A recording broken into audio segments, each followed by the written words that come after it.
Horsepower isn't the only thing that can make a car go faster, even if it's stock horsepower or makes 1,000 wheel.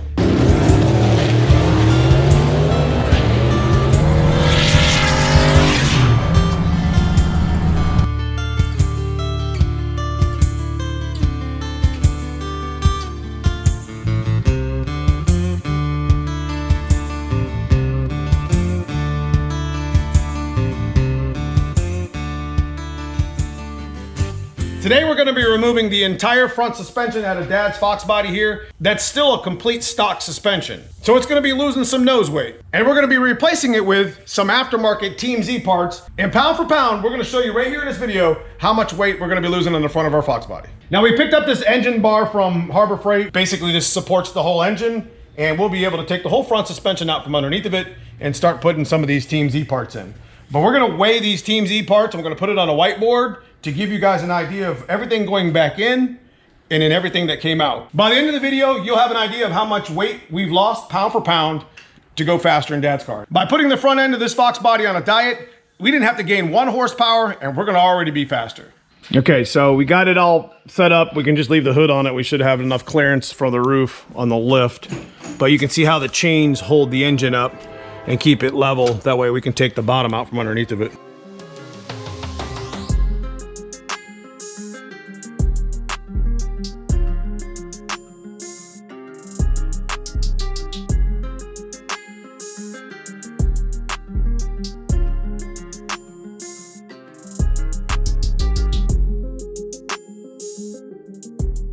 Okay, so we got quite a bit of work to do here. We got to take the rotor and the whole K-member loose with the 2 strut tower bolts. We got the 2 rear K-member bolts. That's pretty much only bolts that hold the whole K-member in, but we also got to take the motor mount apart up here. These coil springs, when you're taking these things out, 100% need to put a chain on them. So when or if they lose the tension, when we take it apart from up top where the camber plate is, like it doesn't come out and hit you. So this is a safety concern.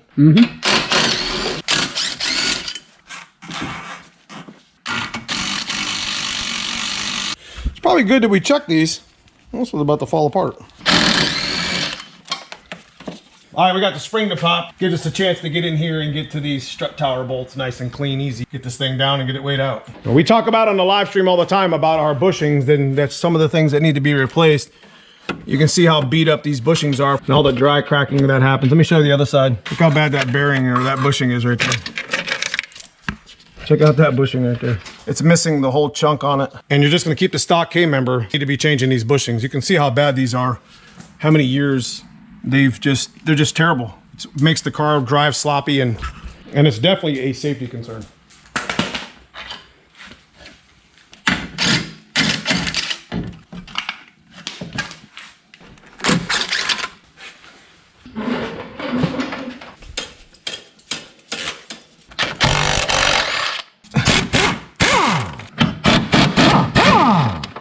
Those came out nice.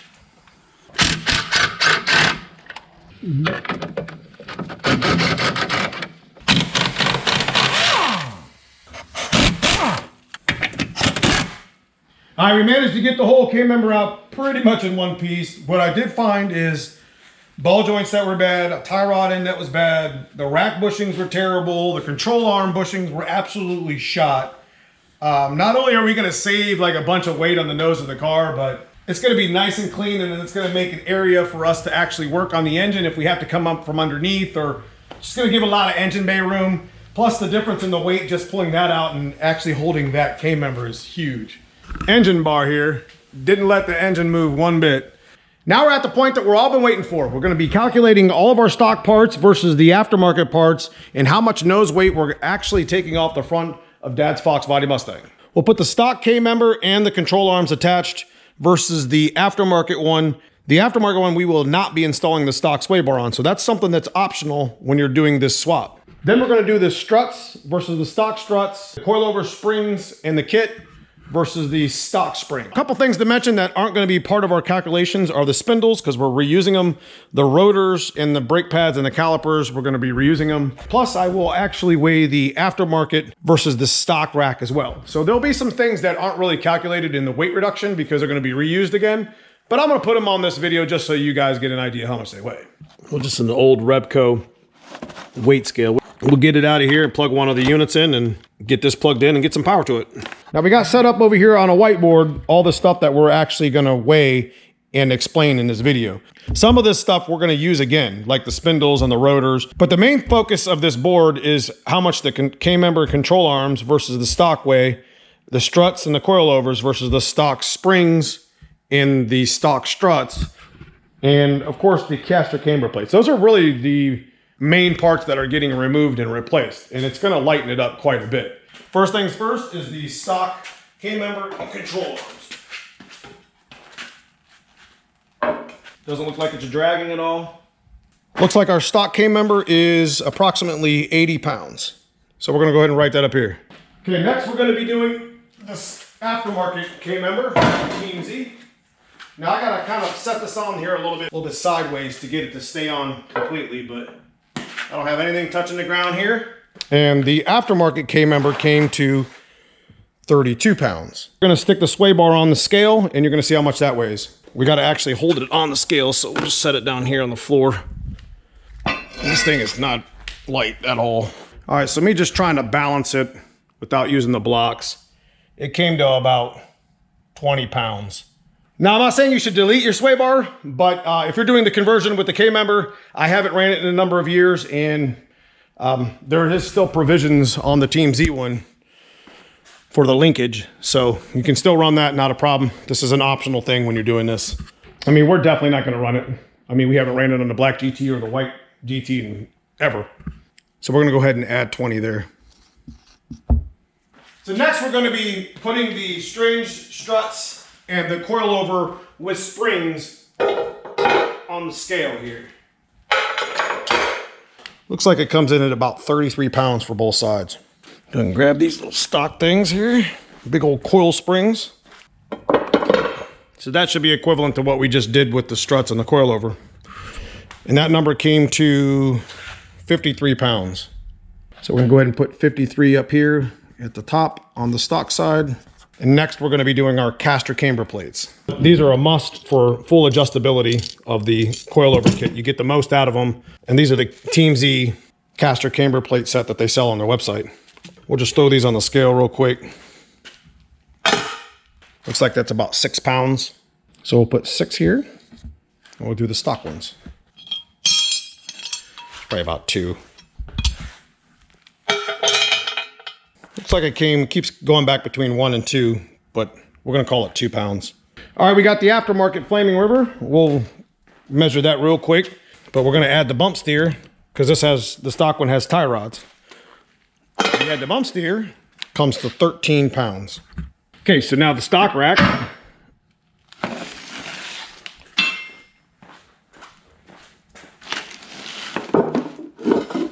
Looks like that is 20 pounds. Now that's a power steering rack and that's a manual rack. So there is quite a bit of a difference, but there's still 7 pounds there. Last thing we're gonna do is just weigh the spindles and the rotors real quick if you wanna see it. So we put the factory V8 spindles on there and it looks like they came to exactly 20 pounds. Now again, we're not calculating in that because we're reusing them. What do you think of us lighting the front of your car up by about 120 pounds? I think that's very good. Are you talking about doing wheelies coming back from Walmart? Whoops. It's about to happen. I guess. You're definitely going to be bringing that front end up a little bit more. It's going to accelerate a little different. That's what it's all about. That's what it's all about. Miles per gallon. All right, bud. All right. Okay, so the last thing we're going to measure real quick is the factory rotors. Well, they're not factory, but these are drilled and slotted close enough. And they came to 40 pounds even. So 20 per side. It's quite a bit. When I put the strange brakes on the front of my white GT when we were racing it a lot, it cut a ton of weight off. So that's something to think about as well. If you start like more racing it than street driving it, is putting a set of drag brakes in the front. So this is 40. Okay, now we're about to add up all the calculations, and there's a couple little optional items on here that's going to change the number a little bit, but let's get into it. The K-member and the control arms are 48 pounds. 80 is the stock, 32 is the aftermarket, so you have 48 pounds off the nose. Strut coilovers with springs and the stock struts and their springs add another 20 to that, so you're at 68 weight reduction. Now the stock caster plates and their hardware was only like 2 pounds. The aftermarket adjustable ones were 6, so we have to minus 4. So we're at 64 now. Since Dad's car is retaining the factory caliper, and we're going with the drilled and slotted rotors that we have and the original spindles, we're going to leave that out of our calculations, but that's something that you can adjust on your end if you need to use any of this information. So the stock spindles are 20 pounds. The stock rotors, or stock style rotors, I should say, are about 40. So we're going to leave that out. Again, we're at 64. We're going to add 7 for the aftermarket rack. And if you run the aftermarket manual rack, you got to consider you're going to be taking the AC and the power steering off as well, most likely. So that's something else you can weigh on your end and figure out your weight reduction as well. But for us, we're leaving it stock, so we're not going to be using the 7 number. So we're at 64 here. We're taking the sway bar out. That's 84. So on Dad's build here, we're going to be at 84 pounds off the nose. So let me explain real quick before we head out why losing weight on the nose helps a lot. Pay dividends at the track and then on the street. The acceleration, the 60 foot's going to get better. And we didn't even have to add 1 horsepower. Dad's front end definitely needed an overhaul. All that stuff was destroyed. And I'm going to be honest with you, if you want to keep your stock K-member stuff, go through your bushings like we had mentioned earlier. Put some good struts on the front of it. Maybe rebuild your rack. All this stuff after 40 years is all pretty much destroyed. And the fact that you can make really good power in 2026 relatively easily, this sort of stuff right here is going to make a difference. Let me know if you did a front end tubular K-member swap and if you actually weighed yours and what parts you retained. As our next video, we're going to show a quick install. We're going to get a quick alignment we're going to do right here on the floor with the bump steer, and we're going to go down the street with it and make sure it's going to work out right. Then we're heading back out to the track to compare the times a stock K-member versus an aftermarket one and 100 pounds nose weight. But if you guys enjoy this sort of content, leave me a thumbs up. Consider subscribing if you haven't already. Check out that join button, become a member of the channel. It helps to bring content like this to the channel. But outside of that, I appreciate you watching. We'll see you tomorrow on the install. We'll get this car back on the road and off the jack stands and to the track. I love y'all. We'll see you in the next one.